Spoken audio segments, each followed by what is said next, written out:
네, 시작하겠습니다. 513페이지 벤치마킹입니다.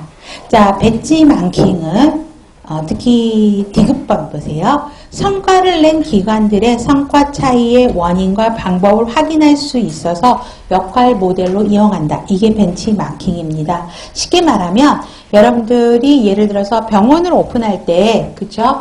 자, 성과를 많이 냈다고 한다. 아니면 유명한 병원들의 직원들을 파견을 하게 되죠. 가서 그 병원의 장점을 찾아오고 단점을 찾아와라. 라고 이야기를 합니다. 그러면 그 병원에 성공했다는 병원에 가면 이 병원 이래서 성공했구나. 어떤 시스템이 있어서 좋구나. 장점도 보고 또 심사원에 가서 보니까 이거는 조금 뭔가 아쉽다. 그럼 이 아쉬운 점 우리는 개선해야 될 것 같습니다. 그래서 우리 병원 새로 오픈할 때 도입하면 좋을 것 같습니다. 라고 반영을 하는 게 이게 벤치마킹이죠. 그래서 성공을 한 기업에 가가지고 그 기업의 장단점들을 확인해서 자기 병원에 도입하는 이게 벤치마킹. 그래서 디귿번을 기억하시면 좋겠고요. 그 다음에 리을번, 균형성과표는 한두 번 정도 나왔었어요. 그래서 그나마 조직 질향상 관리 방법에 그나마 많이 나왔던 게 BSC거든요. 자, BSC는 기업번이 제일 많이 나왔어요. 자, 처음에 문제가 어떻게 나왔냐면 캐프란과 노톤이 제안한 것으로 조직 성과를 재무적, 고객, 내부 비즈니스 프로세스 관점, 학습 성장 네 가지 관점으로 모니터링하는 방법으로 현재 성과를 모니터하고 조직이 그 성과를 얼마나 잘 준비했는가를 확인하는 방법을 무엇이라고 하는가. 그래서 답을 BSC라고 유도했던 문항이 있었고요. 그래서 처음 기출은 처음에 그거는 그렇게 시작했어요. 그랬더니 그 다음에 문제가 뭐였냐면 BSC에서 제시하는 네 가지 관점이 무엇이었냐가 또 실제 문제였거든요. 그래서 네 가지 관점 꼭 기억하셔야 되겠죠. 그래서 재무적 관점, 고객 관점, 내부 비즈니스 프로세스 관점, 학습과 성장 관점 요거는 기억해야 됩니다. 그래서 기억법 기억하시고요.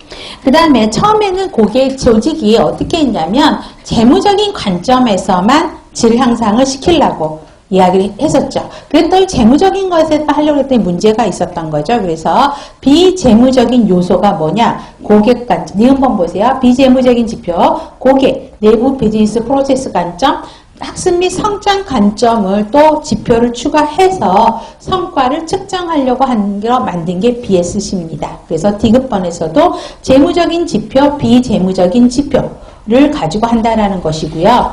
그 다음에 보시면 될 것 같아요.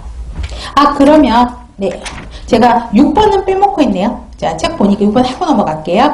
자, 조직 변화 관리에 의한 접근이에요. 근데 이거는 글보다는 유인물 그림을 봐보세요. 기본 목표는 고객 만족 의료의 질 향상이라고 하는 가운데에 있는 게 가장 핵심 목표죠. 그런데 조직의 변화를 꾀하는 거예요. 이걸 하기 위해서 기술을 바꾸고 사람을 바꾸고 그 다음에 관리 전략을 바꾸고 업무 방법을 바꿔서 질 향상을 관리하는 방법이 조직 변화 관리 접근입니다. 그림 보니까 바로 이해되시죠? 보시면 돼요.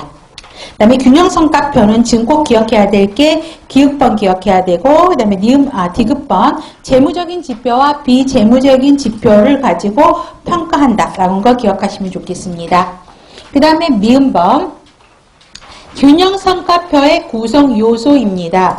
그래서 균형성과표의 구성 요소가 비전, 전략, 관점, 핵심 성공 요인, CSF죠. 그쵸? 이거를 세리브로 스파이널 플루이드라고 해석하면 안 되죠? 바로 영어니까 바로 여러분들 이해되실 거예요. 근데 핵심 성공 요인이고요. 그 다음에 핵심 성과 지표라 그래서 KPI라고 이야기합니다.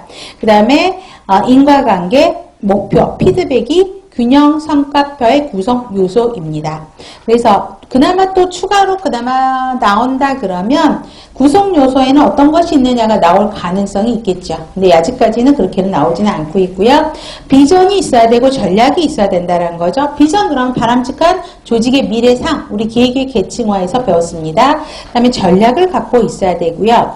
네 가지 관점을 통해서 이제 한다라는 거죠. 그래서 지금 재무적인 관점은 재무적으로 성공하기 위해 우리는 주주한테 어떻게 보여줘야 되냐고요. 내부 비즈니스 관점은 주주와 고객을 만족시키기 위해서 우리는 어떤 프로세스를 더 잘해야 되냐고요. 학습과 성장 관점은 비전을 달성하기 위해 변화를 개선하고 변화하고 계산 능력을 어떤 방법으로 키워야 하는가. 그 다음에 고객 관점은 우리가 고객에게 어떻게 보여야 하는가. 이 키포인트를 가지고 접근을 하게 됩니다. 그러면 18년도 서울시의 학습과 성장 관점, 비전을 달성하기 위해 변화하고 개선하는 능력을 어떤 방법으로 길러야 하는가. 이게 18년도 서울시 문제에서 나왔어요. 그런데 제가 또 자신있게 말하는 거는 18년도 서울시 문제에 나왔었는데 18년도 서울시 문제를 대비하기 위해서 단원별 문제인가? 아니면 모의고사 문제인가인지는 모르겠어요. 근데 이거 똑같이 제가 보기 박스에 넣어가지고 똑같이 드렸거든요. 근데 물론 실제 기출은 박스에 얘도 나오고 다른 점도 나왔어요. 점도 이해하기 쉬운 거였는데 아주 동일하게 이 두 번째 문항에 이게 그대로 들어갔거든요. 그래서 금방 여러분들 답을 찾을 수 있는 문제였어요. 그래서 그거 보면서도 되게 기뻐서 어떻게 정확하게 찝었다라고 이야기를 할 수는 있는 거죠. 처음 나왔었어요. 그전에는 관점, 네 가지 관점이 무엇이었냐만 포커스가 맞췄다면 18년도 서울시 문제에서는 옆에 박스 밖에 있는 그 내용이 있죠. 그거를 보기로 주면서 실제 문제가 조금 더 깊게 나왔다는 거죠.